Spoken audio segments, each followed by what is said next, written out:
Hello children, today we shall discuss about the Salt March as well as the civil disobedience movements.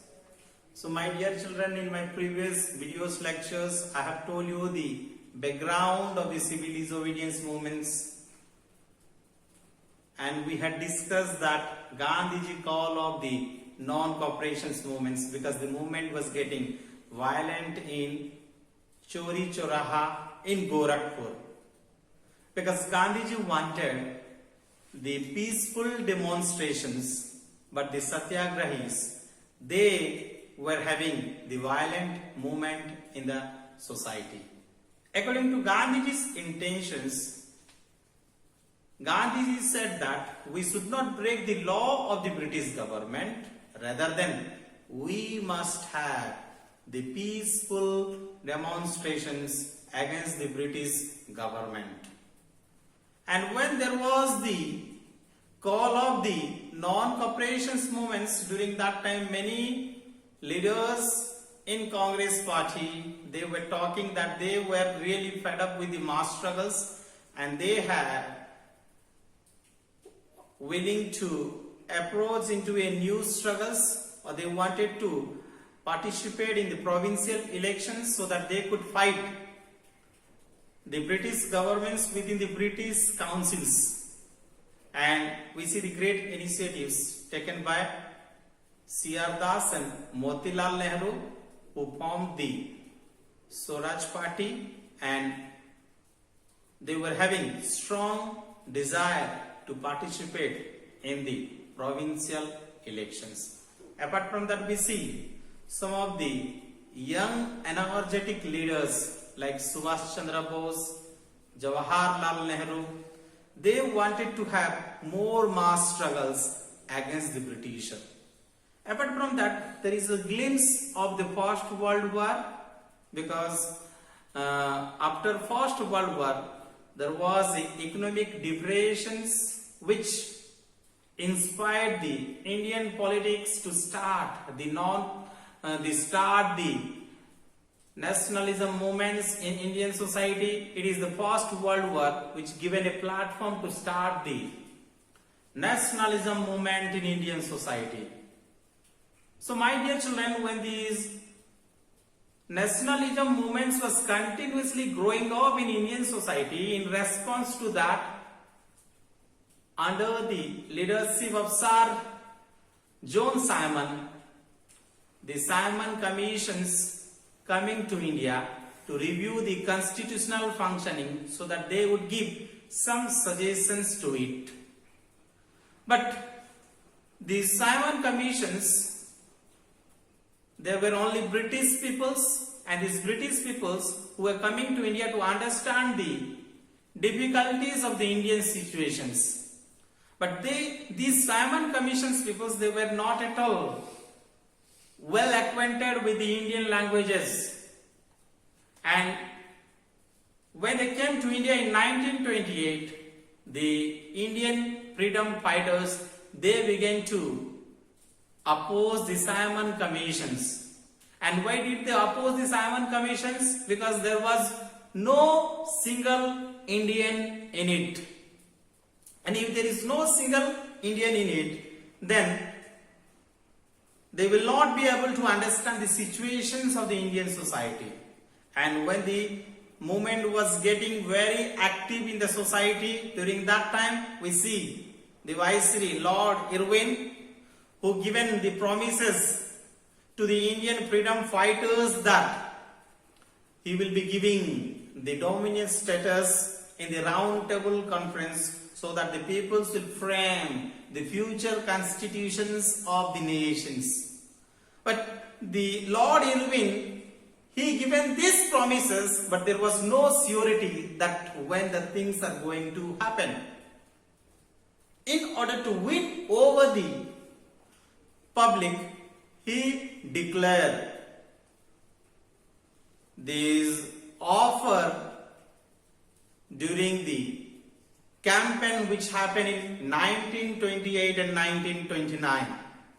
So my dear children, when In 1929, there was a Lahore sessions under the leadership of Jawaharlal Nehru.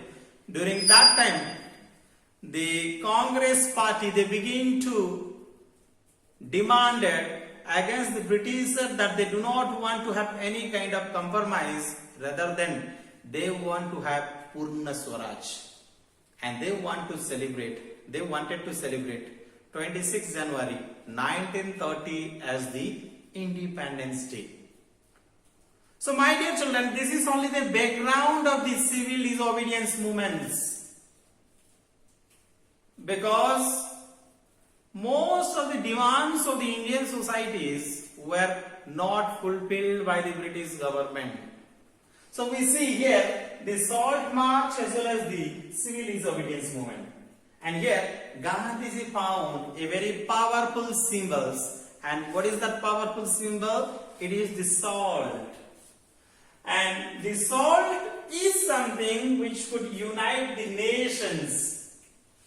And that is the reasons on 31st January 1930, Gandhiji written a letter to Viceroy Irving to fulfill the 11 demands. So here, my dear children, Gandhiji had 11 demands to fulfill very quickly. And some of the demands were very general in interest, which is including the all classes, right from industrialists to peasants. So we see in these 11 demands, all these societies, all the classes who had been included here. And here, this idea of taking 11 demand is to unite all the peoples together in the society in order to create the very united campaign. So my dear children, further we see that the most urgent demand was to abolish the salt tax. So here, imposing taxes on salt, it is the oppressive phase of the British government. Why? Because salt is a very common thing which is used both rich as well as the poor peoples. So when the government is imposing tax on the salt, it is talking about the oppressive phase of the British government. And what the British government was doing here, my dear children, the British government were taking monopoly over its productions, and they were charging the taxes on the salt law. That is the reason Mahatma Gandhi said that it is the most oppressive phase of the British government. Gandhi said that if the demands are not going to fulfill by 11th March, then what the Congress party is going to do? The Congress is going to launch the civil disobedience movements. So here Mahatma Gandhi is giving the threatening to the viceroy that he had to fulfill the 11 demands very quickly. If not, what Gandhiji will do here, my dear children? He will start, along with the corporations of the Congress party, they will start the civil disobedience movements.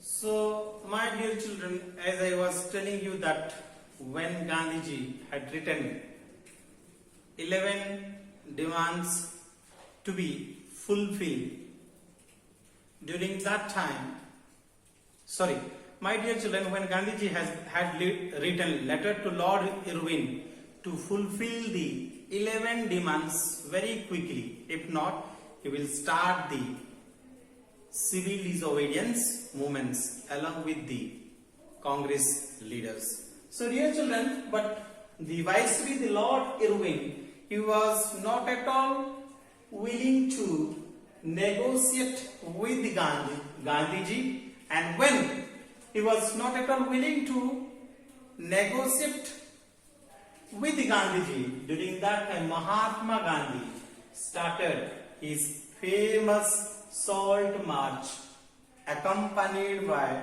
78 of his trusted volunteers. So here, along with the cooperations of the 78 volunteers, Gandhiji had begun its Salt March. And within the Salt March, they are working for nearly 240 miles, right from Sabarmati Ashram to the coastal town of Dandi. And the volunteers, they were working for 24 days, about 10 miles a day. And when Gandhiji was working along with the volunteers, he used to stop in a particular places, and when he was stopping there, many peoples were coming to him, thousands of peoples were coming to him, listening to him, and Gandhiji was explaining to them about the concept of Swaraj.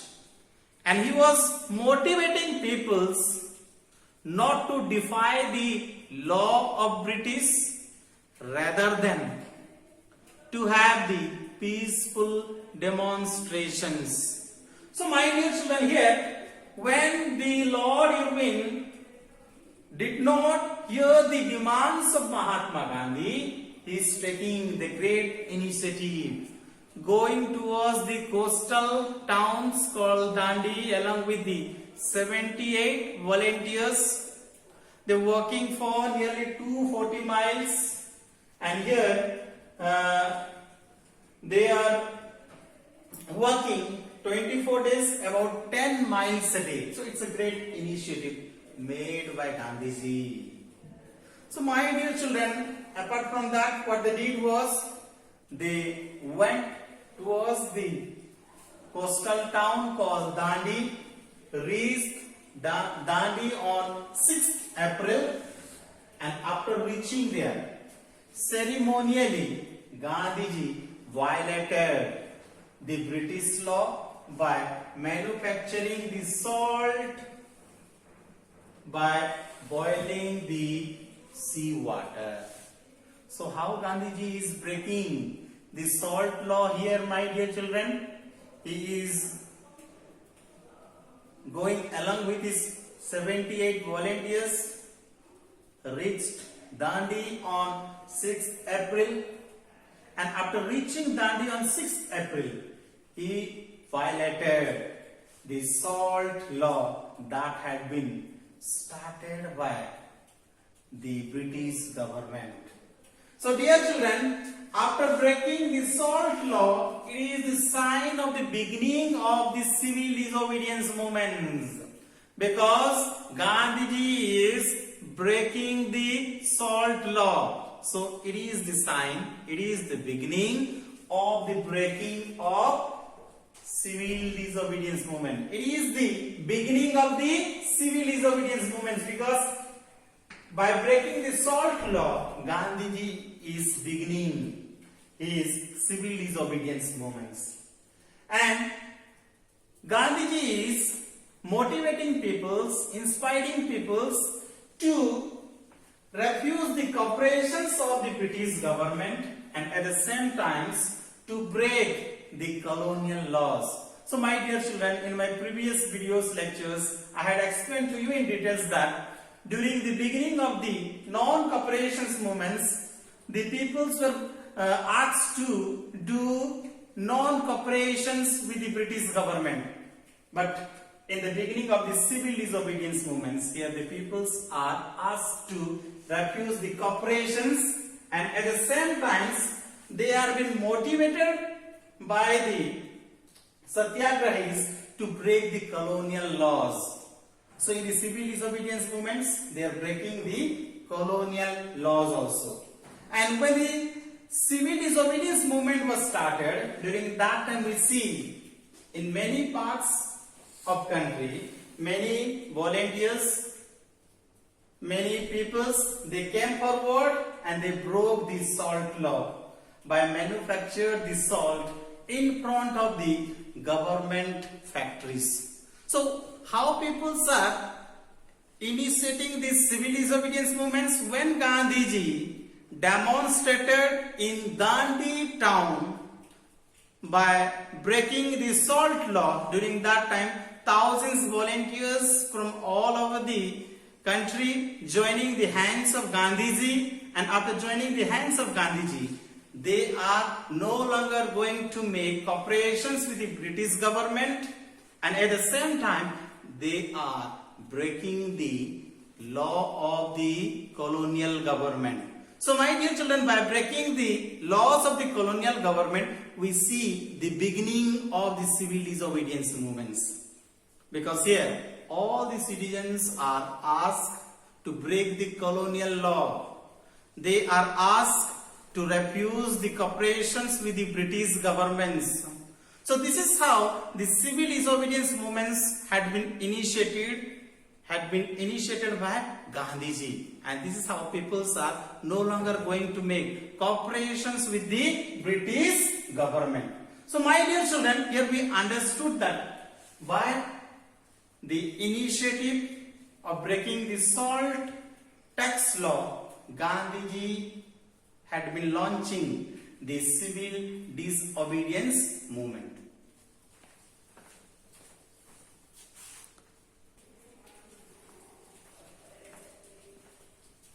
So dear children, when Gandhiji started breaking the salt law, we see the beginning of the civil disobedience movements.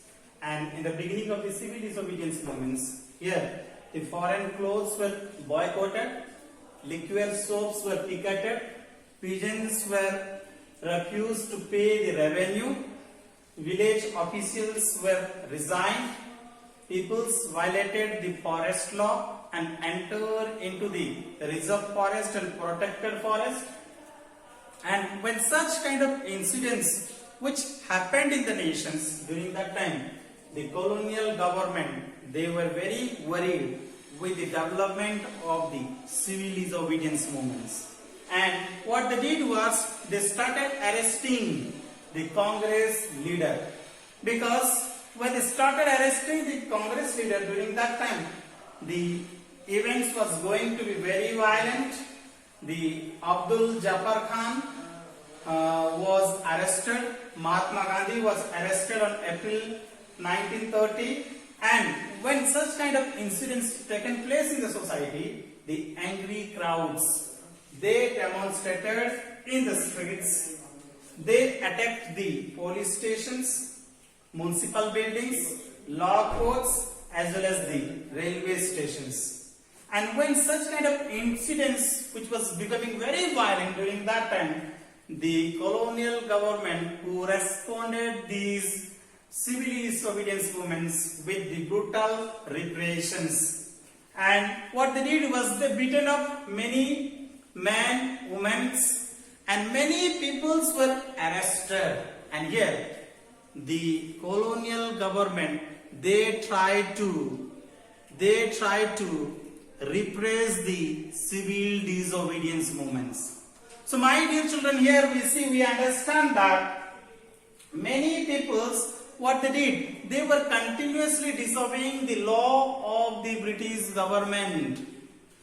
So during the non-cooperation movements, my dear children, Gandhiji had asked all satyagrahi to not have cooperations with the British government. But in the civil disobedience movements, the peoples are asked to disobey the law and at the same time not to have cooperations with the British government. You can see here, with the beginning of the civil disobedience movements, the foreign cloth was boycotted, liquor shops were picketed, the peasants refused to pay the revenue, village officials were resigned.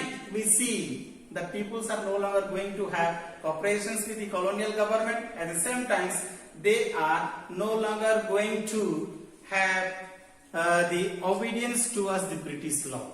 So it is the breaking of the law. How they are breaking? Many tribal peoples are breaking the forest law and enter into the protected areas as well as the reserve forest area. So my dear children, this is how, with the beginning of the breaking of salt law, the civil disobedience movement which had begun in Indian society. Thank you so much for listening to me.